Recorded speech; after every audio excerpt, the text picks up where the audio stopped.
Wow, isn't this amazing? Louisa has a sudden inspiration. In the following days, even though Will remains as cold as fridge food, Louisa, however, persists, dressing vibrantly daily as for Halloween, using bold hues to attract Will, yet his disdainful look shows. It's clear Will doesn't appreciate her unique taste. Louisa's clumsiness means she spills soup on Will more than once, so instead of saying Louisa is just a caregiver for, it is more like Will's emotional dumpster, receiving his negativity until his girlfriend and best friend visit together, sparking a glimmer of hope. Watching the two chat away, Will suddenly gets it all. In his 2 years of being paralyzed, he considered everything, yet never expected his childhood girlfriend to hook up with his best friend. Facing such a cliddy twist, Will pretends indifference, but inside, his heart feels as if sliced by a knife. After his girlfriend's departure, he isolates himself, then a crash of glass echoes in the room. Louisa rushes over and finds Will's happy photo with his girlfriend shattered on the floor. Looking at the glass shards, she quickly warns Will not to move. She handles it. Next day, Louisa tries to fix the broken frame, only adding fuel to the fire. When Will sees this, he sarcastically tells her not to meddle. After being attacked by Will, Louisa decides enough is enough. You don't have to say that. I just want to finish my job quickly. If you don't try to live your own life as you do for others, why say I don't want you here? Not you, but your mom. So, it'll stay unless she says she doesn't want me here, not out of care or enjoyment of your company, but because I need the paycheck. Hearing this, Will seems to realize her own issues. The pain she endured trapped her soul and hurt those nearby unintentionally. Louisa's retort, sharp as a knife, subtly shifts their master-servant dynamic, fostering equality and respect. Outside, it's starting to rain cats and dogs, and under these circumstances, Will surprisingly asks Louisa to join him for a French art film, but Louisa appears uninterested. Movies without subtitles suit her better for immersion, and Will has seen the film. So during the film, she occasionally checks Louisa's reactions, but as the movie approaches its end, Louisa is still absorbed in it. After snapping back, she eagerly shared her film thoughts.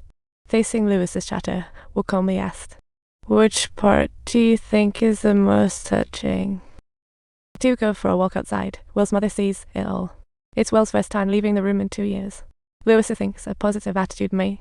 Subtitles, it helped her condition. But that day, Will learned she'd never recover and would only worsen. For her, fully paralyzed, even a minor illness could cause a fatal chain reaction. Soon, winter's first snowfall arrives on time. The castle turns dreamy, but Will feel sick and asks Louisa to adjust his posture. Suddenly, his condition rapidly worsens. Will loses consciousness and doesn't respond to Louisa's calls, leaving her panicking. Subtitles, she hurriedly dials Will's private doctor. Luckily, the doctor arrives promptly, removes Will's cold coat, and tells Louisa to get wet towels and a fan. Amid her work, the doctor spots suicide attempt marks on Will's wrist, worrying her. Louisa doesn't leave on time that night. She stays to accompany him. Flipping through his notebook, she finds Will was once vibrant, loving extreme sports. He even used to ask friends to pour ice-cold water on him for a thrill, but now all that remains are cold memories. From that moment, she grasped why Will was always rude.